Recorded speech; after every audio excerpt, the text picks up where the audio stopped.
네, 전주대학교에 계시는 한동순 교수님의 인공지능과 창의의 미래라는 주제로 기획 발표 청해 듣도록 하겠습니다. 큰 박수로 맞이해 주십시오.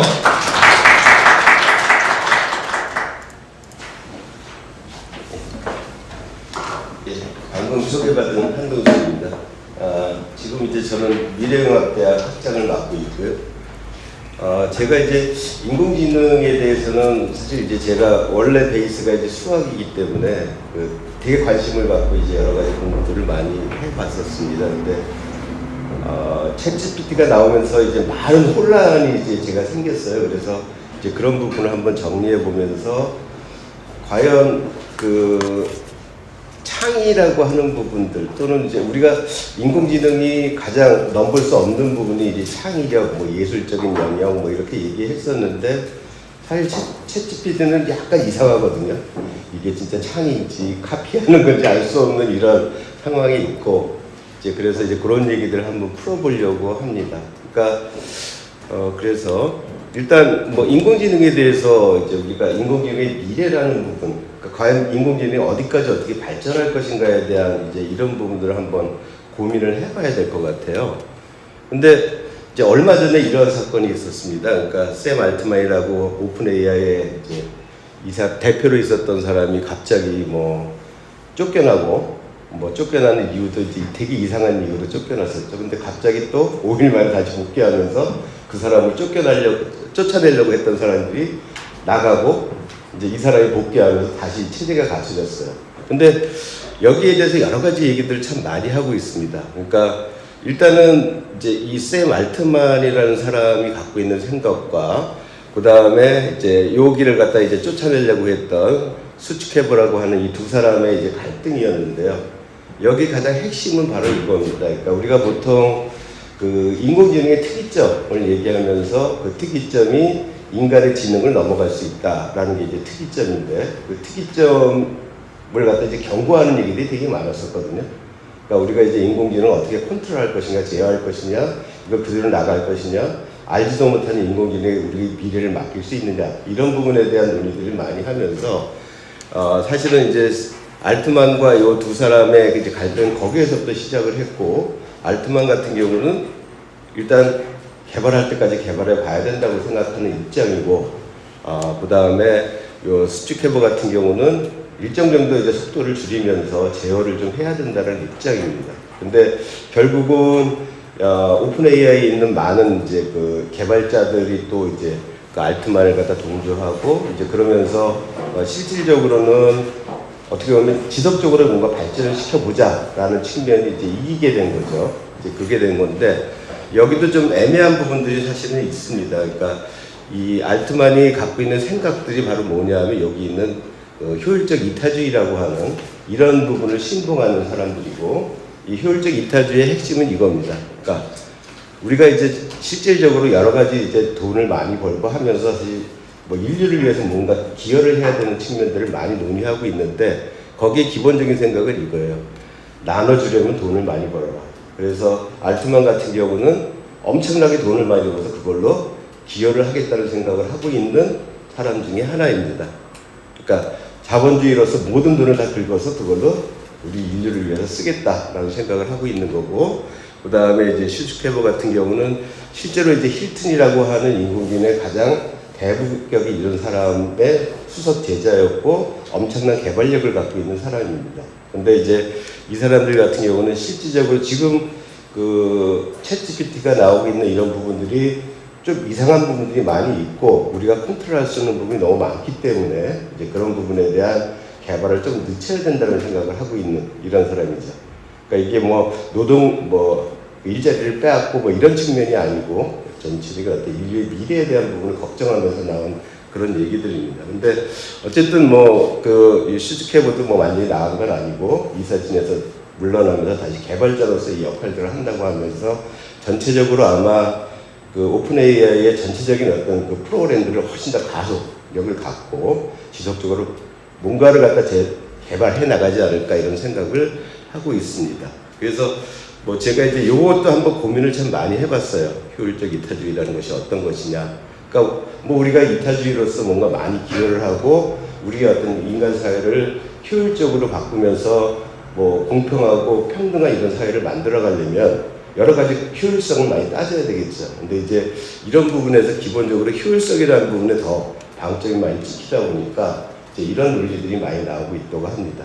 그래서 뭐 타임즈가 그랬던가요? 자본주의가 승리했다라는 얘기가 이제 나오고 있는데 그만큼 이제 개발의 논리들이 이 챗GPT 이후에 오픈 AI를 바라보는 입장에서 그 여러 가지 어떤 그 기업들이나 이런 부분에 이해타산들이 결부가 되면서 결국은 이 자본주의 측이 승리해서 이렇게 간 것이다 라고 이제 판단을 할 수가 있겠죠. 물론 제품들은 훨씬 더 좋게 나올 수가 있고 하지만 원래 이제 오픈 AI가 그러니까 원래 생각했던 그런 어떤 공개하고 좀 더 그 자본주의라든지 기업의 이윤과는 좀 더 떨어지면서 뭔가 해보려고 했던 그런 기운들은 조금 더 약화되지 않을까 이런 생각을 조심스럽게 해보고 있습니다.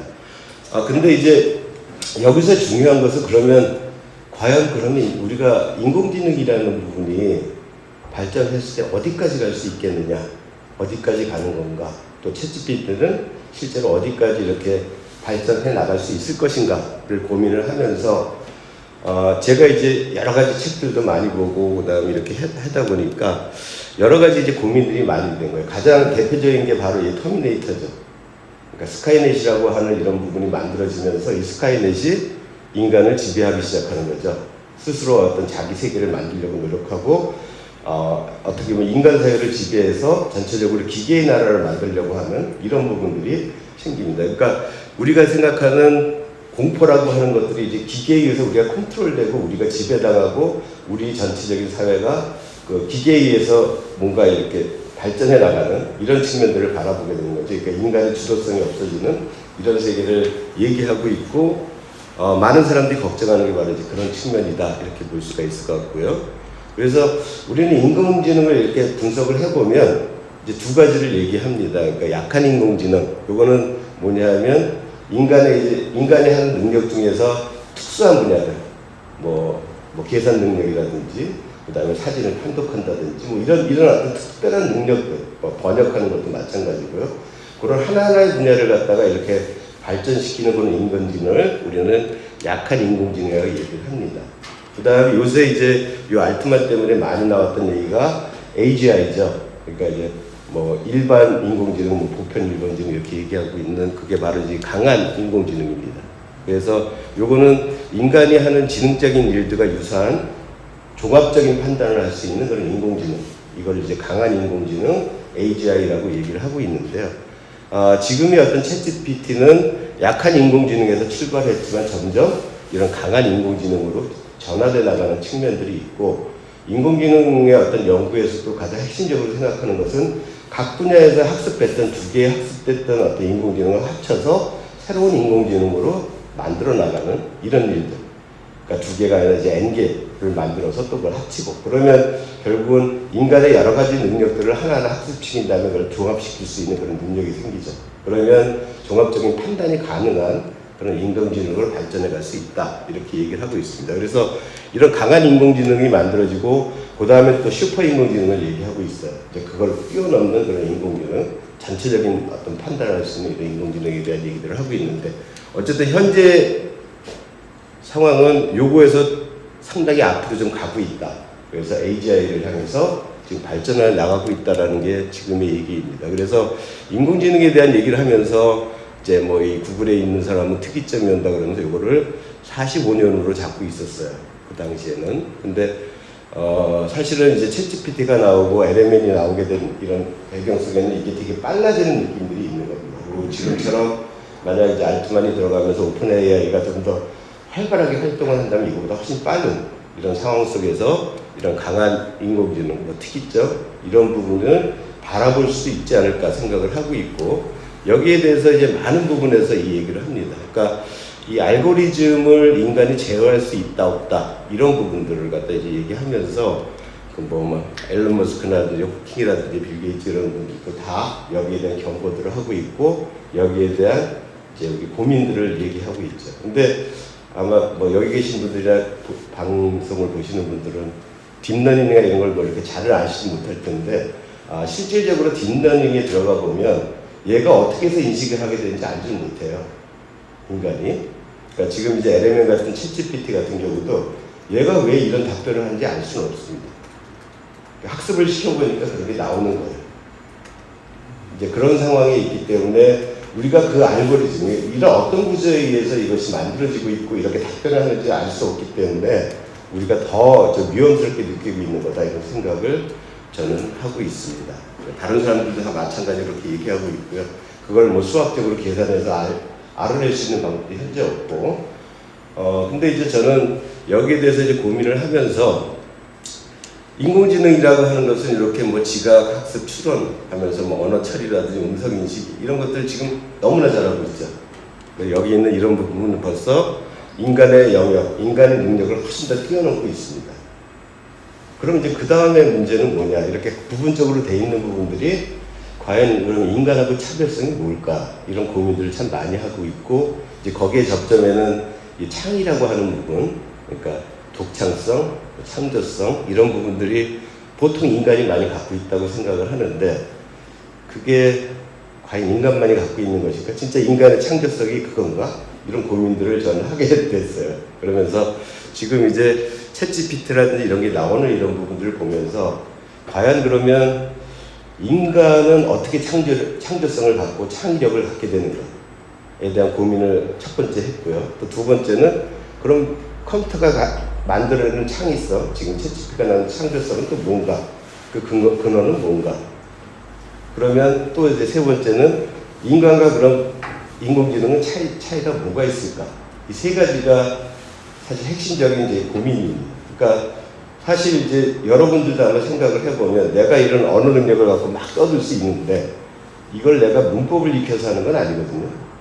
내가 논리적으로 이 말 다음에 이 말이 나와야 돼, 이 말이 돼. 이렇게 생각하는 것도 아니에요. 그냥 내가 어릴 적부터 들어왔고 봐왔고 했던 거에 기반해서 이게 막 떠들고 있는 거거든요.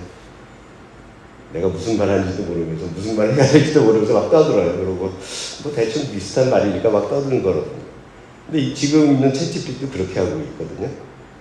챗GPT도. 그러니까 그럼 뭐 유사하네. 너나 나나 이런 생각이 이제 들고 있는 거고. 그래서 뭐 유사성이 있다면 너나 나나 비슷하고 그럼 쟤랑 나랑 차이점이 뭐지? 이런 생각이 드는 거죠. 그래서 요새 막 책들을 이제 보다 보니까 그런 얘기를 하더라고요. 그러니까 인간과 그 인공지능의 차별성의 가장 핵심은 뭐냐 하면 질문을 한다라는 거예요. 질문. 퀘스천이 있다. 인공지능은 사실은 자기 스스로 질문을 만들어내지 못해요. 그리고 그 질문을 만들어내는 거에 가장 핵심은 또 뭐냐 하면 우리는 욕망이 있고 욕구가 있고 내가 뭔가 하고 싶은 것들이 있어요. 태어나면서부터 이 자연 속에서 살아가면서 또 인간 사회 속에서 살아가면서 뭔가 해보고 싶은 것도 있고 뭔가 부족한 것도 있고 그러니까 그걸 찾기 위해서 노력을 하거든요. 근데 인공지능은 그렇지가 않아요. 전기만 꽂아주면 배부르게 잘 먹고 살면서 그냥 밤새면서 일을 하거든요. 그러니까 얘는 부족한 게 없는 애예요. 근데 이제 인간이 거기다 어떤 목적을 딱 주면 그 목적을 위해서 일을 하겠죠. 지금의 어떤 기후위기를 해결할 목적을 딱 주면 그걸 위해서 노력을 할 거예요. 그렇지만 그 목적은 지가 만들어내는 질문은 아니라는 거죠. 이제 그것이 이제 가장 근본적인 차이다라고 얘기하는 사람이 있더라고요. 그래서 그걸 곰곰이 생각해보면 그러면 인공지능에도 이렇게 인간처럼 막 살아가게 로봇처럼 살아가게 만들면서 그 속에서 자기 생명을 이제 계속 유지시키고 또 어떤 고통도 주고 아프면 아프게 만들고 이렇게 하면 이제 그런 걸 회피하기 위해서 여러 가지 노력을 하지 않을까? 그러면서 자기 목표도 세워지지 않을까라는 고민도 하게 됐어요. 근데 뭐 그거는 알 수 없는 거고 현재로서는 뭐 그런 인공지능이 나오게 된다면 또 다른 어떤 인간과의 차별성이 생기겠죠. 그렇지만 지금에 있어서 가장 큰 차별성은 바로 그거라고 생각을 합니다. 질문을 할 수 있고 질문을 만들 수 있고 질문을 위해서 찾기 위해서 노력한다는 것. 이것 자체가 우리에게 있어서는 가장 큰 차별성이다. 그러면 그 질문의 내용들은 뭐 매슬로우가 얘기하고 있는 이제 5단계 욕구설과 비슷하게 뭐 생명을 유지하기 위한 거, 먹고 사는 거, 안전에 대한 것들, 뭐 자존감, 뭐 이렇게 뭐 표현의 의식 이런 거 다 있겠잖아요. 그럼 우리가 창의나 예술을 하는 입장에서는 자기 생각을 남한테 밝히고 또 그걸로써 내가 약간 자존감을 세울 수 있는 이런 필요성, 이것이 아마 창의력이나 예술성을 갖다가 이렇게 만들어 나가는 하나의 핵심이 아닐까 이런 생각은 들기도 합니다. 이제 그런 부분에서 계속적으로 우리는 질문을 하고 고민을 하고 거기에 대한 답들을 하나하나 만들어 나가고 있다라는 거죠. 그렇지만 챗GPT나 미드전이 뭐 스테이블 디퓨전 같은 데서 만들어낸 그림은 그런 고민이 없잖아요. 단지 내가 뭘 만들어 주세요 하면 그거를 그냥 만들어 줄 뿐이라는 거죠. 이제 그런 차이가 핵심적으로 현재 이제 인간과 인공지능의 차이다. 인공지능이 앞으로 발전할 부분의 차이는 아니지만 어떻게 될지 모르기 때문에 어쨌든 지금의 입장에서는 그거고, 그러면 이제 우리가 이제 인공지능이라는 걸 보면 그러니까 여러 가지 어떤 이런 굴곡이 있었습니다. 그래서 1950년대부터 이렇게 인공지능이 나오기 시작했고, 이 당시에는 단순하게 어떤 계산의 능력에 대한 부분들이 많이 나왔고, 그 다음에 침체기를 겪은 다음에 지식 전문가 시스템이라고 하는 부분이 발전을 해요. 그래서 많은 데이터베이스 만들어지면 거기에 따라서 뭐 스무고개 하듯이 그 지식들을 만들어주는 이런 것들이 있었고, 그러다 보니까 또 한계가 온 거예요. 도대체 얼마나 많은 지식들을 우리가 데이터베이스에 만들어 집어넣어줘야지 얘가 인간이 갖고 있는 전문가보다 나을까 고민을 하다가 그 이제 한계부터 치죠. 그러면서 이제 요게 이제 하얀 점이 다 암흑기예요. 인물이나 암흑기였고, 이 암흑기를 지나면서 결국 이제 지금의 시대는 바로 요 기계 학습, 표현 학습이라고 하는 이 학습의 과정들을 갖추면서 인공지능이 새롭게 이렇게 도약하는 계기를 맞게 됩니다. 그래서 이전에 있던 인공지능과 지금에 있는 인공지능은 자기 스스로 학습을 한다는 것들이 가장 핵심이에요. 그러니까 이런 부분들이 핵심적인 내용들이고, 그래서 이제 보시면 이 언어 처리를 하는 이런 부분도 여러 가지의 발전 과정들을 거쳐 왔었고요. 기존의 이제 언어들은 우리가 이제 문법이라고 하는, 그러니까 각각이 갖고 있는 문법에 기반을 해서 언어들을 배치하고 문장을 만드는 이런 인공지능적인 기반들을 가졌었습니다. 그렇지만 이 트랜스포머가 나오면서 실질적으로 부분은 다 이제 확률적으로 처리를 해요. 그래서 지금 뭐 이제 뭐 한국말로 했을 때 우리 한 다음엔 뭐가 나온다.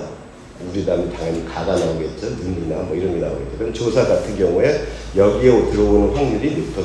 그러면 그거에 맞춰서 확률적으로 계속 끼어들거든요. 가장 높은 확률을 갖고 있는 거죠.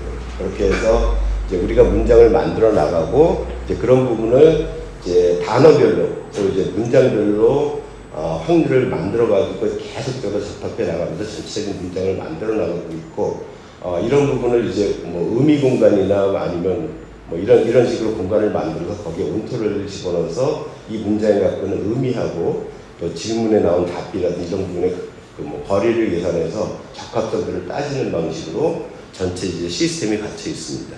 이제 거기서 이제 이제 트랜스포머라고 하는 부분이 이제 어텐션 뭐 알고리즘이라고 해서 특별하게 이제 그 챗GPT한테 T가 바로 이제 트랜스포머를 얘기하거든요. 그래서 이 트랜스포머를 기반으로 해서 이 LML이라고 하는 대규모 언어 모델이 나왔고, 여기서부터 챗GPT가 나오게 돼서 3.5에서부터 이제 공개됐죠. 3.5부터 시작해서 지금 4가 이제 넘어가고 있는 이런 단계에 있습니다.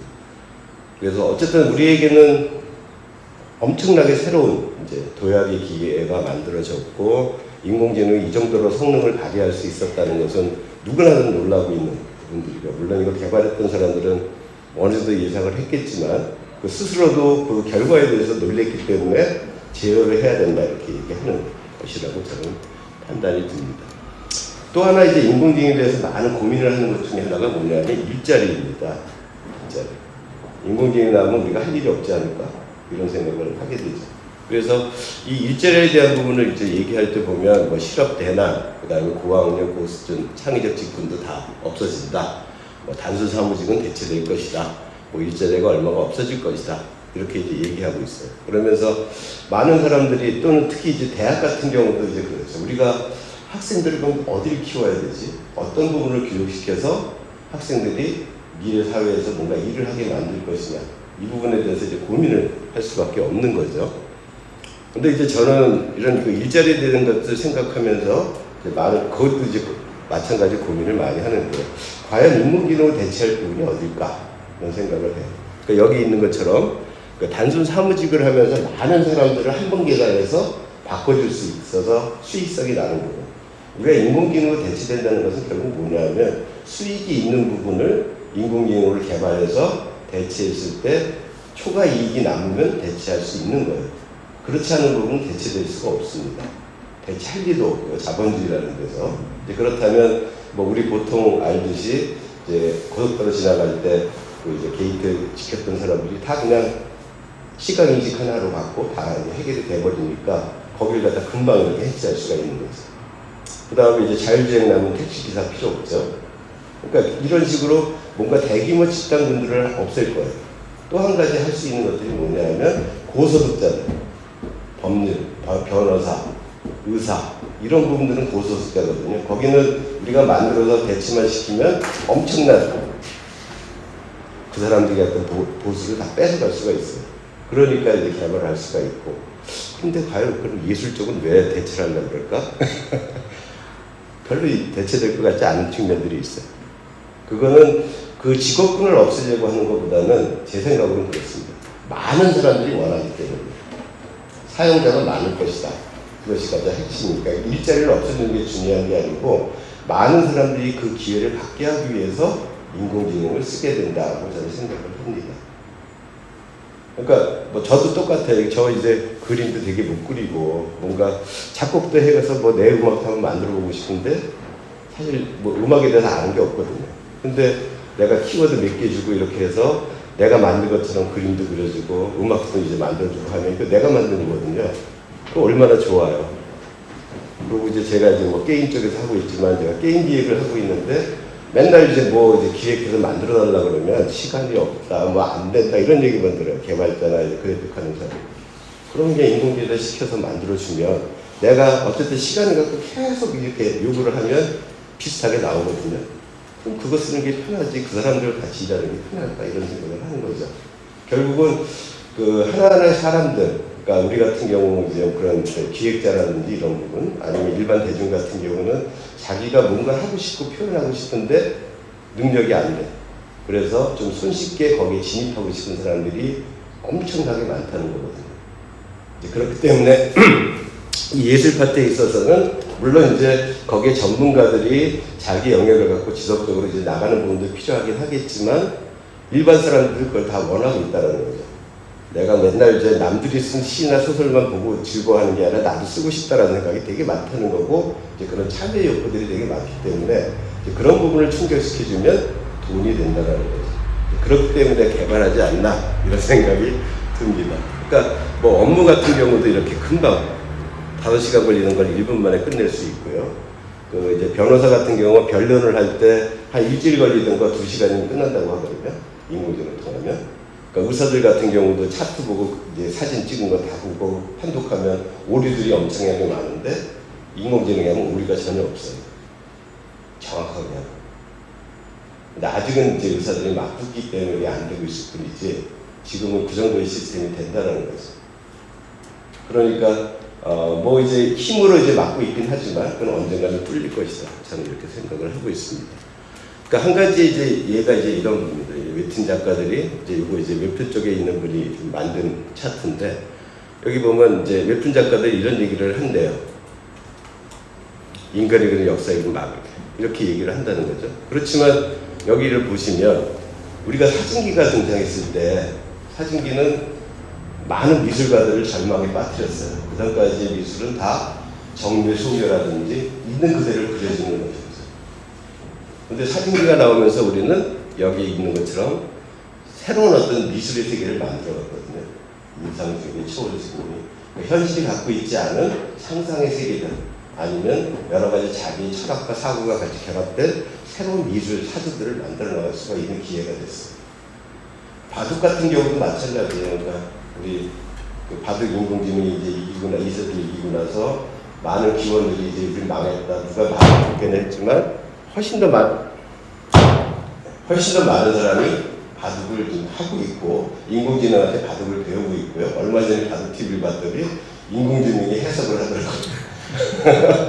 그러면서 바둑 인구가 더 늘어나고 있는 거거든요. 그만큼 인공지능이라고 하는 부분은 분명히 일자리를 없애는 부분도 있지만 많은 사람에게 기회를 주고 그 전문가 영역들을 참여할 수 있게 해주는 장벽을 낮춰주는 이런 역할들을 하고 있고 그러니까 우리가 그동안 해왔던 여러 가지 문화, 예술, 뭐 콘텐츠 이런 분야를 대중에게 훨씬 더 많이 전파시키고 그 사람이 누릴 수 있게 해주는 기회를 주는 것이다.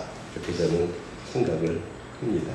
그래서 여기 뭐 창작 같은 경우는 이런 식으로 그려가지고 인공지능에 고쳐나가면 이렇게 나오고, 이렇게만 그려가지고 그려봐라 그러면 이렇게 해주고, 시나리오 이렇게 만들어주면 그림을 그려주고, 이렇게 웹툰에서도 많은 부분을 이렇게 하고 있다라는 거죠.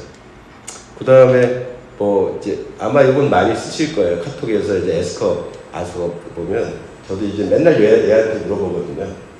뭐 이제 그 이런 데 이제 와서 뭐 개회사 같은 거 해달라 그러면 물어보면 다 개회사 써줘요. 그러면 그거에서 좀 바꿔서 발표하면 되고.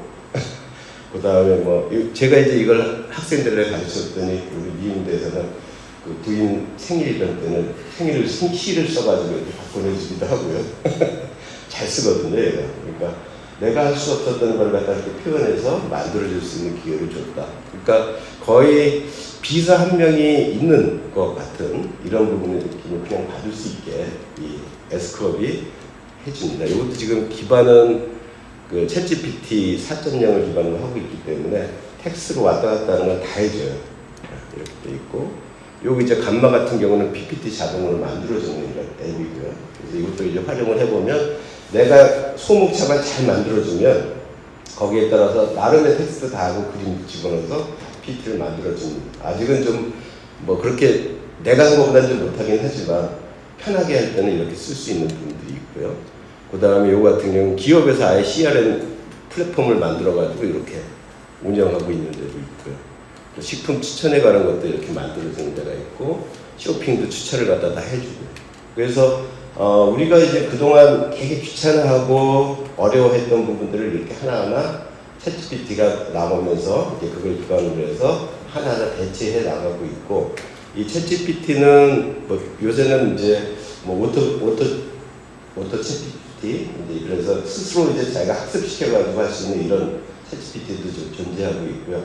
다양한 형태의 많은 서비스들이 현재 나오고 있는 것 같습니다. 어저께도 모임에서 이제 그 텍스트 보이스를, 그러니까 내 목소리를 훈련시키면 그 훈련시킨 걸 갖고 자기가 말을 하는 텍스트를 딱 집어넣으면 내 목소리로 말을 해주는 것들이 이제 옆에서 막 얘기하면 자랑해가지고 봤는데 영어도 진짜 잘하더라고요. 그래서 내가 만약 내 목소리로 훈련을 시키면 저는 영어를 잘 못하지만 아주 훌륭한 마음으로 유창하게 영어를 이렇게 연설하는 걸 만들어주기도 하는 것 같아요. 그러니까 훈련 기간도 얼마 길지도 않고 몇 분 정도만 이제 해서 텍스트 넣어주면 알아서 하더라고요. 그게 이제 11 맵즈라고 있어요. 그래서 한번 그걸 써보시면 그 영어를 못하시더라도 이제 뭐 해외 학교 가가지고 영어를 멋있게 이렇게 얘기해 주시는 이런 앱도 만들어지는 것 같습니다. 어쨌든 우리에게는 우리가 지금 하지 못하고 그 다음에 뭔가 이제 부족했던 부분들을 하나하나 채워주는 이런 역할들을 하고 있는 것 같고요. 그러니까 인공지능의 가장 핵심은 바로 이제 머신러닝, 딥러닝이 하는 이 러닝이라는 부분에 있습니다. 그래서 러닝이 과연 뭘까를 생각을 해보면 뭐 이런 수식이 있다 그랬을 때 이제 이렇게 이제 이 네모하고 세모를 찾는 거, 그러니까 이걸 어떻게 찾을 것인가에 대한 부분이에요. 얘는 어떻게 찾냐면 여기에 보면 이걸 인풋 데이터라고 그러고 여기 이제 들어가는 거 인풋이라고 그러고 이걸 라벨이라고 얘기합니다. 그래서 우리 인공지능에서 모든 데이터에 라벨링을 붙인다, 레이블을 붙인다고 하는 게 바로 이렇게 답을 알려주는 거예요. 그리고 이걸 웨이트라고 하고요, 네모하고 세모를. 그래서 우리는 이런 과정들을 거치면서 웨이트를 결정하고 만들어 나가는 것이 바로 학습이에요. 학습이라고 이제 얘기할 수가 있고요. 그래서 기계가 스스로 학습을 통해서 만들어 나간다. 그러니까 이걸 스스로 여기에 이제 인풋 데이터와 아웃풋을 갖고 이 레이블을 찾아가는 거, 이걸 갖다 우리는 학습이라고 이렇게 얘기를 해요. 그래서 이제 우리가 인공지능에서는 핵심적으로 이 세 가지만 알면 거의 이제 얘기가 다 되는데요. 지도학습, 비지도학습, 강화학습 이렇게 얘기하고 있는데, 지도학습이라고 하는 것은 아까처럼 여기에 레이블이 있어가지고 정답이라는 게 레이블이거든요. 그래서 입력을 하고 학습기에서 정답을 알고 출력을 하는데 정답을 아니까 틀렸다 맞았다 얘기해 줄 수 있잖아요. 그걸 통해서 지속적으로 이걸 왔다 갔다 하다 보면 결국은 예측을 할 수 있게 된다는 게 지도학습이고, 비지도학습이라고 하는 것은 여기 레이블이 없어요. 그렇지만 단순하게 이제 입력이 있고 출력이 있으면 이걸 기반으로 해서 클러스터링, 그러니까 비슷한 걸 모아낼 수가 있는 거거든요. 그래서 비슷한 걸 모아낼 수가 있는 것이 바로 비지도 학습입니다. 그러니까 우리가 뭐 강아지하고 고양이의 사진을 막 집어넣어 놓고 이제 이 지도 학습을 하면 어떤 사진을 주면 얘는 강아지입니다, 고양이다 이렇게 얘기할 수 있는 게 지도 학습이고요. 이 비지도 학습은 강아지 그림끼리 모아놓지만 이게 강아지인지 모르는 거, 이게 이제 비지도 학습이라고 볼 수가 있고요. 강화학습이라고 하는 것은 뭐냐면 입력해서 출력이 나올 때 여기에 이제 보상값을 주는 거예요. 의사결정을 할 때 이게 강화학습이에요. 그리고 게임 바둑 같은 경우도 마찬가지로 이렇게 줬더니 너 집을 잃었어, 이렇게 줬더니 졌어, 그러니까 다음에는 이렇게 주지 마, 이렇게 하는 것이 바로 강화학습입니다. 보상을 준다는 게. 네, 그렇죠. 그리고 이제 그런 식으로 해서 이거 세 가지 형태로서 이루어져 있고요. 지금 이제 챗GPT 같은 경우도 이 지도 학습들을 하고 있거든요. 그래서 우리가 이제 답변을 주면 거기에 대해서 얘가 계속 물어보죠. 답변 좋으셨어요? 어땠어요? 괜찮으십니까? 이렇게 물어본단 말이에요. 바로 그게 뭐냐 하면 이 지도 학습에서 레이블을 달라는 거예요. 내가 답을 줬는데 그 답이 네가 생각하는 거랑 비슷합니까? 물어보는 거예요.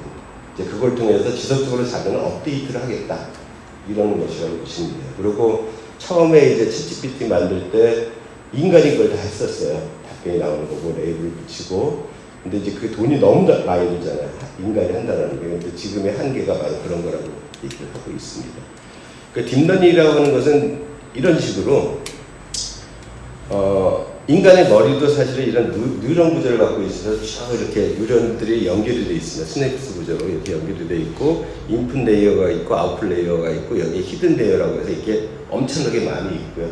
지금 이런 부분들이 거의 한 1억 개 이상의 레이어를 가지면서 인풋을 주고 아웃풋을 줘요. 그리고 여기 이제 어떤 네트워크를 구성을 해주면 얘는 무조건 학습을 합니다. 학습하면서 인풋에서 아웃풋으로 나오면 여기에는 히든 레이어에 있는 각각의 여기에 아까 얘기했던 웨이트들이 결정이 돼요.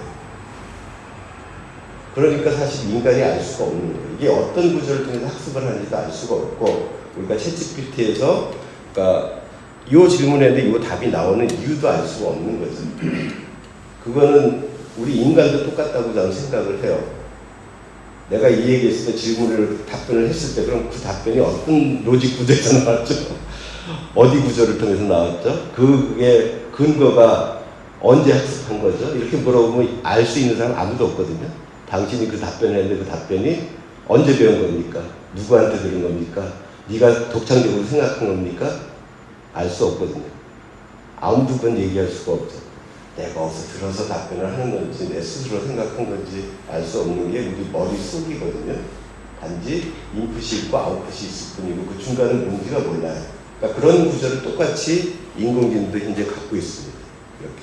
그렇기 때문에 이게 무서워지는 거예요. 그러니까 어떤 방식으로 학습을 시켰느냐, 인풋을 어떻게 주고 아웃풋을 어떤 걸 줬느냐에 따라서 얘는 어떤 말을 하게 되는 거고 그 하게 되는 거에 대해서 우리가 컨트롤할 수가 없는 거죠. 그래서 데이터의 편향성에 대한 일을 많이 하고 있고 누가 훈련을 시키냐에 따라서 얘는 악인도 될 수 있고 선인도 될 수 있고 어떤 놈이 될 수 있는지 알 수 없는 거라는 거죠. 우리가 컨트롤이 안 되기 때문에. 그래서 이제 이런 부분에 대해서 이제 여러 가지 어려운 점, 고민들을 많이 하고 있고요. 그 다음에 이제 우리가 생성형이라고 했을 때 가장 핵심은 바로 이겁니다. 이제 간이라고 얘기를 하는데요. 그러니까 그런 어떤 그 딥러닝 구조들을 두 가지를 가져요. 그러니까 이게 더 낫겠군요. 이렇게 이제 어떤 하나를 갖고 이제 다른 하나의 구조를 만들어 나가는데요. 근데 여기서는 리얼과 페이크가 있고요. 실제적으로 보면 인풋에서 아웃풋 나오는데 그 두 가지를 갖고 있습니다. 얘네가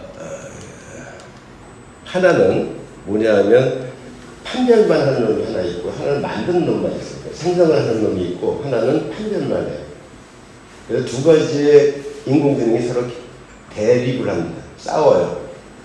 그래서 내가 이제 고의 그림을 갖다 그려달라고 했을 때 한 놈은 고의 그림인지 아닌지 판명하는 놈이 있고 하나는 계속 만들어 놓은 놈이 있어요. 그러니까 그렇게 둘이 이제 싸워서 만들어지는 게 바로 현재 나오는 것들입니다. 그러니까 대부분의 지금 이 생성형 AI들은 다 이렇게 간 구조를 갖고 있고 그 간에 의해 가지고 두 인공지능이 싸운 결과물이 나오는 거예요. 그러니까 페이크라고 하는 걸 판정할 수 있는 그 디스크리미네이터가 OK를 하면 그래서 나오게 되는 거거든요. 이제 그런 구조를 갖고 있게 이제 구조가 되어 있다고 보시면 될 것 같고요. 챗GPT는 이제 아까 말씀드린 것처럼 요런 그 세 개가 이제 합쳐져 있는 부분이라고 보시면 될 것 같고, 이건 다 아시는 거니까. 그래서 챗GPT가 나왔을 때는 이제 이 부분 트랜스포머하고 대규모 이제 그 언어 구조를 갖다 만들었다. 그래서 이제 대부분의 언어들을 현재 이제 그 구글이라든지 뭐 전 세계에 있는 그 이제 홈페이지를 다 뒤져가지고 언어들을 다 집어넣어서 만든 게 바로 이제 챗GPT니까 이제 그런 부분들을 설명을 했고요. 그래서 저는 이제 이 챗GPT는 사실은 우리가 거부하거나 그 다음에 배척해야 될 부분들은 아니고요. 이제 이런 부분들을 우리가 이런 역량들을 기반으로 해서 만들어 가야 된다고 생각을 하고 있고, 여기를 쭉 보시면 이런 창의성이라 하는 부분이 어떤 걸 통해서 이루어질 수 있는지, 그러니까 인간이 이제 인공지능을 이기기 위해선 이제 그런 부분들이 여기에 이렇게 보인다고 생각을 하시면 될 것 같습니다. 그러니까 문제 해결력이라는 게 스토리텔링이나 공감력이라든지 도저적 과제 수행한다든지 해결 능력, 뭐 여러 가지 이제 인간의 문학, 철학, 역사, 예술의 지식, 새로운 경험 이런 것들이 사실은 이제 인공지능이 가질 수 없는 이런 부분이기 때문에 이제 그런 부분에 대한 노력들을 우리가 해야 된다는 거고요. 이제 가라고 막 그래서 다 이제 넘어가고요. 뭐 프롬프트는 잘 아실 테니까 그 이제 이 챗GPT가 갖고 있는 그 가장 뭐 핵심은 뭐 이 강화 학습을 하고 있다. 그래서 이 파인 튜닝이라는 게 바로 인간이 하나하나 체크를 하고 있는 거예요. 집변의 그 질문이 옳은지 틀린지에 대한 부분을 갖고 있고요. 그래서 지금 이제 이런 부분들이 가장 어렵다. 이제 돈이 많이 들고 실제로 이걸 강화해서 그 오류가 나는 걸 극복하는 게 쉽지 않다고 이렇게 얘기를 하고 있습니다. 그렇지만 이 부분도 일정 정도 이제 아마 해결을 해나갈지 않을까 생각이 들고요. 쭉 넘어가서 그러니까 사실 이제 우리가 이런 디지털 혁신을 하는데 이제 가장 핵심은 바로 이제 이런 부분인 것 같습니다. 이제 가상세계와 현실이 결합되어 있고, 그 다음에 우리의 어떤 여러 가지 필요나 이런 부분들이 점점 확대돼 나가고 있다. 경험들이. 그러니까 우리는 그냥 순응하고자 살던 이런 대량 생산 시대에서 우리는 자기 어떤 기반으로 이렇게 이제 감성이나 이런 데 기반한 수요자 맞춤형으로 전환되고 있다는 것이 현실이고, 또 이제 이런 컨셉이라는 부분, 기획이라는 부분이 가장 중요하게 대두되고 있다는 것, 그 다음에 많은 사람들의 시민 참여가 보장되어 있다. 그 다음에 이런 융합 교육이 필요하다. 그래서 I형, T형에서 이제 파이형, 뭐 다리가 두 개가 아니라 세 개, 네 개씩 있는 이런 융합적인 기술이 필요하다는 것이고요. 저는 가장 중요한 거는 이거라고 생각을 합니다. 그러니까 이제 인공지능에 나오게 되면 우리는 쓸데없는 노동, 힘든 노동, 하기 싫은 노동에서 벗어날 수 있다. 그러면서 창의적인 노동, 예술적인 노동을 할 수 있게 되는 시기가 된 것이고, 그거는 노동 시간을 감축하면 감축할수록 우리는 노는 시간이 많아지고, 노는 시간이 많아지면 이 사람들은 다 딴 생각을 하게 되는 거죠. 게임하고 놀거나 영화하고 놀거나 진짜 자기가 시를 쓰거나 문학작품을 하거나 이런 욕구들이 많이 생긴다는 거예요. 그러면 그 사람들에게 그걸 제공해 줄 수 있는 것이 필요하다라고 생각을 합니다. 그리고 아까도 말씀드렸지만 인간과 컴퓨터, 인공지능의 가장 큰 차이점은 인간은 놀다, 재미있게 놀고 싶어 한다. 이것이 가장 핵심인 것 같아요. 인공지능은 놀려고 하지 않거든요. 그게 가장 핵심이고, 거기서 또 많은 창의력과 그 인공지능의 차별성들이 나오지 않을까 이렇게 생각을 합니다. 그래서 이런 어떤 사회 변화들은 뭐 여러 가지가 있지만 가장 핵심은 요 세 가지라고 생각을 해요. 우리가 디지털 혁신이 이루어지고 인공지능이 나아질수록 이런 세 가지 역할들은 지속적으로 이제 강화가 되고, 또 우리에게 이런 힘들을 주는 시민들의 힘들을 주게 된다고 저는 생각을 하고 있고요. 그래서 앞으로의 기술이 어떻게 바뀌어야 되느냐? 그러면 첫 번째는 우리 누리는 기술을 만들어 가야 됩니다. 그러니까 우리의 단순 노동들을 많이 줄이고 우리 노동 시간을 줄여서 우리가 스스로 자기를 표현하고 자기의 자존감을 높일 수 있는 그런 누리는 기술들, 우리 예술 활동과 창작 활동을 지속적으로 할 수 있는 이런 기술들이 지속적으로 발전돼서 내가 뭘 못하더라도 난 이런 거 하고 싶다면 할 수 있는 이런 시기가 되는 것들이 필요하다고 생각하고 있고요. 또 하나는 우리는 협업을 많이 해야 됩니다. 우리의 인간이 혼자서 할 수 있는 건 그렇게 많지 않거든요. 그러면 우리가 협업을 할 수 있어야 되고, 이런 협업을 할 수 있는 기반은 바로 나누는 기술, 협업을 할 수 있는 기술들, 하나의 워크플로우가 이렇게 같이 공동 작업을 할 수 있는 이런 구조들이 많이 만들어져야 된다고 생각을 하고 있고요.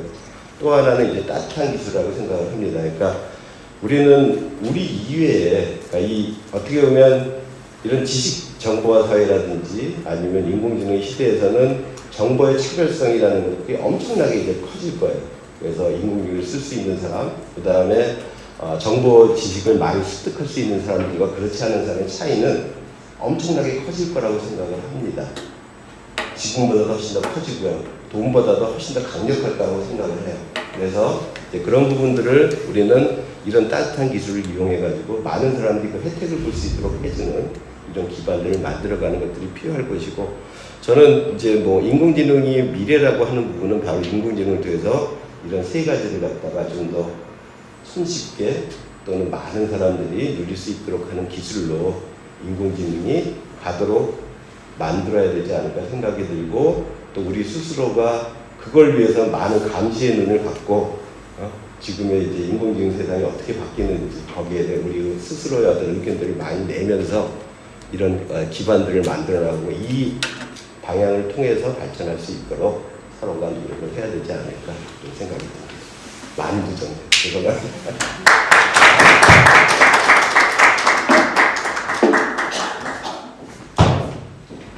예, 기획발표 한동순 교수님께서 발표해 주셨는데요. 예, 평상시 저도 관심이 많아서 그런지 근 1년 동안 있었던 일을 이렇게 정말로 알기 쉽게 요약하기가 쉽지가 않은데 너무 선명하게 말씀을 잘 해주신 것 같습니다. 효율적인 이타주의라는 개념으로 시작해서 또 중간에 보셔서 아시겠지만 크리에이터라는 영화가 나온 적이 있었어요. 터미네이터에서 크리에이터로 오는 그 과정에서의 모든 이야기들이 이 발표에 있었지 않나라는 생각이 듭니다. 그리고 어떤 분들이 그런 얘기를 하더라고요. 챗 GPT가 나왔을 때 프롬프팅에 질문을 하지 말라고 그러더라고요. 왜냐하면 질문을 수집하고 있다고. 예, 그래서 열심히 질문하다가 저도 멈췄는데요. 많이 해야 돼요. 좋은 질문. 예, 그런데 이제 맞습니다. 그런 과정들이 어떻게 이렇게 알고리즘으로 돼서 생성되는지를 한동수 교수님의 발표를 통해서 알 수 있었습니다.